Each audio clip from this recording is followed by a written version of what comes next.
If you want to go fast, go alone. But if you want to go far, go together. This quote has never been more true for me until I discovered financial freedom or achieved financial freedom, in the last couple years. And I'm going to tell you that one of the things that you'll face is having to decide between who comes with you on this freedom financial journey and who doesn't. You see, here's the thing. 90% of the world doesn't have financial freedom. They can't do whatever they want to. They can't go wherever they want to. And so that puts you in the top 10% of the entire world. Think about that. There are 8 billion people and you are in the top 10% of them once you achieve financial freedom. Now that can get quite lonely. Being in the top 10% of anything means that most people can't necessarily relate to you. They won't do the things that you do. They won't want to talk about the things that you talk about. They don't go to places that you go. Think about this. That's the paradox of achieving anything. Think about celebrities, right? Watch their interviews. Listen to what they say. They will say that sometimes, right, it has a bit of a drag, right? Because they've achieved this thing that most people can't accomplish. They have fame. They can do things that most people can't do, private jets, all that. But if you listen to what they're saying, a lot of them will say that they wish they could go back to before they were famous. But they wouldn't change their life the way it is now because the sacrifice of being famous has helped them to accomplish everything that they do. But it does come with some consequences, and we have to consider those consequences before we get there so that we know what to do once we do get there, right? So this is a very serious conversation because I don't want you to just achieve financial freedom and then, get yourself into depression. That wouldn't really be the solution or a good result of you getting into financial freedom. So then, let's talk about it. This is very, very, very important. I want to stress that I don't want you to think that this is trivial. You need to understand what to do once you get to financial freedom. Again, this is a journey, and the journey has to be complete with instructions on what to do when you get there. While you don't want to be a celebrity, here are some things that you need to consider. There are people who may consider that they don't ever need to speak to outsiders again. If that's you, that's fantastic, no problem. But I want you to consider this. Most people who achieve financial freedom and retire early, some financial success, they want to reconnect with the world at some point. Whether that's starting a charity, giving back in somehow, teaching others on how to do this journey, which is exactly what you see me doing here. Most people do want to do something like that. And so then once that becomes you, then it's important for you to have a strategy, a playbook, some guide for you to do and approach that time of your life. First, we have to have a plan for how to avoid stagnation and find new ways to grow. If you're not growing, you're dying. That's the laws of physics, that's the laws of biology. So we have to find a plan for us to keep growing. Second, you need to be aware of why you're doing what you're doing so you fall in love with the process and not just the end goal. Because if you achieve the end goal, then what most people experience is a drop in dopamine and not necessarily a spike in dopamine. But if you fall in love with the process, then you will keep going. Third, you need to remember to keep your relationships alive and purposefully cultivate the ones that you want to keep. This is very important. You don't want to get to financial freedom alone. Remember the quote that we started with, you want to get there together, not alone. Fourth, you need to think about what it is that you want to do after you achieve financial freedom from as early as possible. Do you want to travel? Do you want to explore, a new career? Do you want to start speaking on stage? Do you want to, move to a different country? What do you want to do? Think about that from now, so it's not a mystery, and you have a plan for after this journey is completed. And life doesn't end once you achieve financial freedom, so we have to talk about this. Again, this is very important. So, there are some things that you have to consider. Who do you keep relationships with? This is what we just talked about. Here's the kicker, and here's the rule of thumb. I like this rule of thumb. Most people do follow it. Feel free to steal it. Anyone who will help you, motivate you, or work alongside you with the freedom journey. I'm going to repeat that. Anyone who will help you, motivate you, or work alongside you along your freedom journey. These are three different people. They can be one and the same, but these are three different categories that you want to take along. Now, with that being said, you may be asking, how do I include people on my financial journey? Here are a few ideas for you to think about. I have 6 written down here for you. Again, lots of notes, so let's go through them. 1, People that you can work with and give them a role to play in your business or your businesses. These are your teammates on the field, the people who are in the ground with you. You can include these people as teammates in the actual journey. Perhaps you know someone who's good at sales, someone who's good at inventory management, someone really good at customer service, interior design, etc., supply chain management. These are people that you can include in the things that you are doing. Again, include them in your freedom sources of income. 2, you tell them the progress that you're making and what you're going for, tell them your financial plans, and they become your counselors. These are the people who allow you to think through your problems. They're very crucial. 3, ask them for moral support to help you with things. These are people who motivate you, who get you inspired. They will ask you, hey, how things are going? You can do this. They are your cheerleaders. 4, ask them to connect you with people who will help you build your dream faster. What does this mean? People who have a wide network, who perhaps they're a 9 to 5, perhaps they're in the government, perhaps they're in some high level position. These are people who can help you to move faster because of their network. They're not necessarily a part of what you are doing, but they are your connectors. Number 5, consider teaching what you are doing to others. Becoming a teacher actually benefits you in strange a lot of ways. 6, join social groups. Other people who are doing or moving in a similar direction to what you're doing. Facebook groups are one of my favorites, but you can find them on many different social media platforms. You can find them on Instagram, you can find them on TikTok. Join other people who are moving towards financial freedom as well. Tons of communities, but these are 6 ways that you can consider working with other people, including other people in your financial freedom journey. So, now that we have understood how to include people, the opposite is also true. Not everyone belongs in your freedom journey.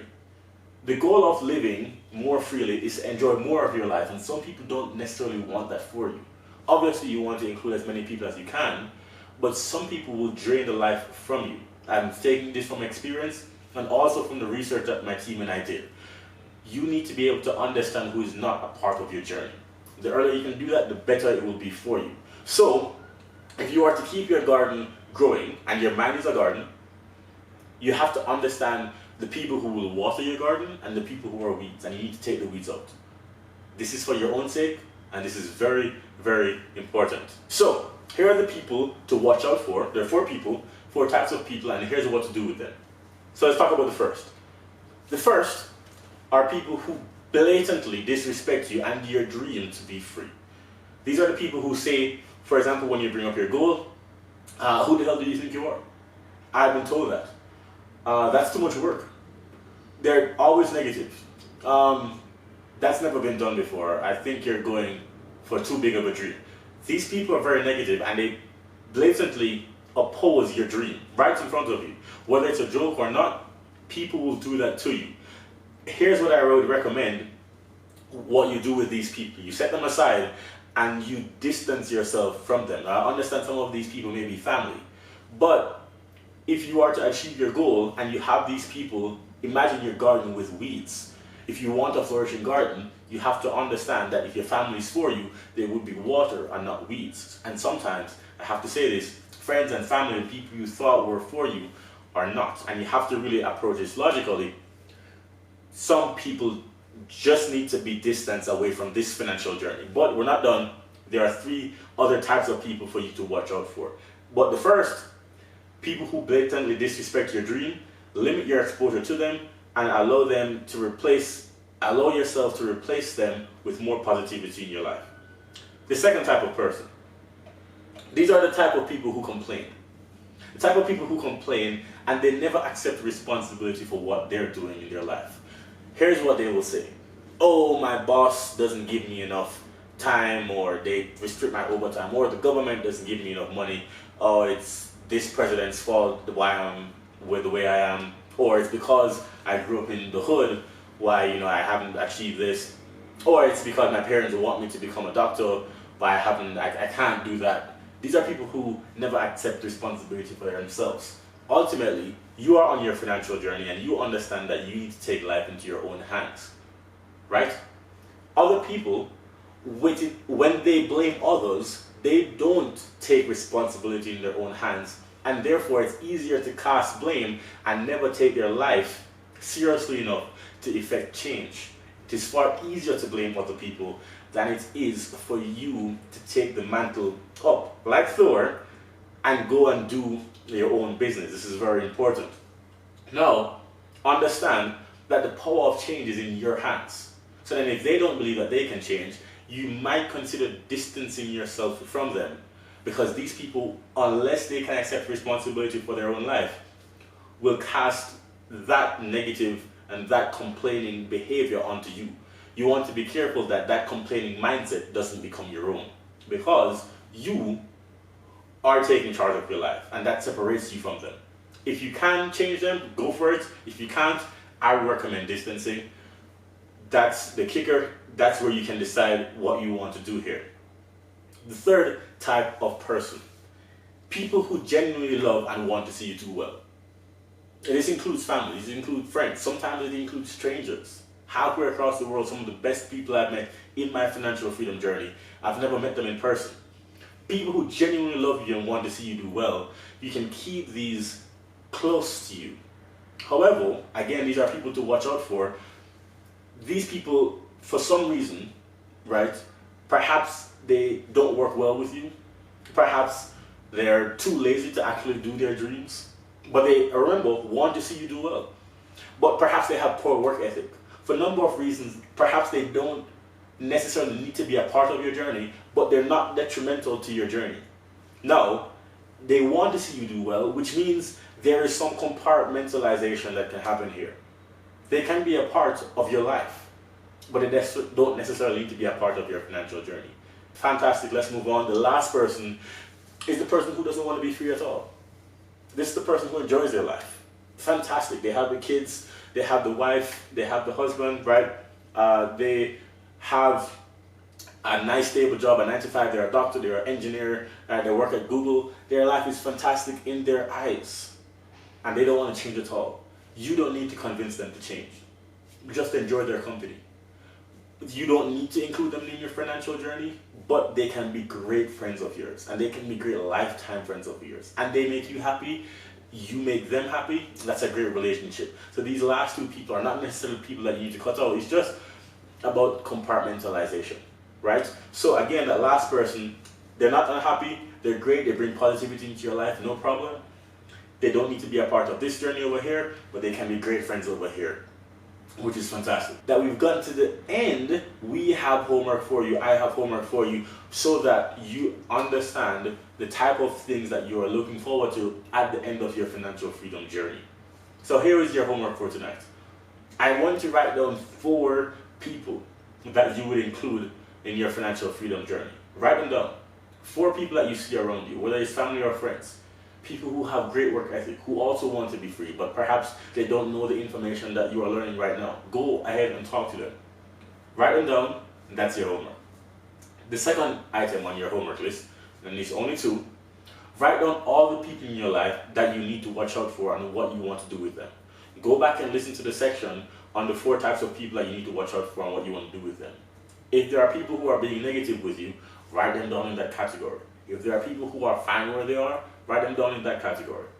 But you need to know who these people are and categorize them appropriately, and see if you can perhaps put them in a different category. Perhaps they can become a part of your freedom journey so that you don't need to distance yourself. But again, you need to know who they are.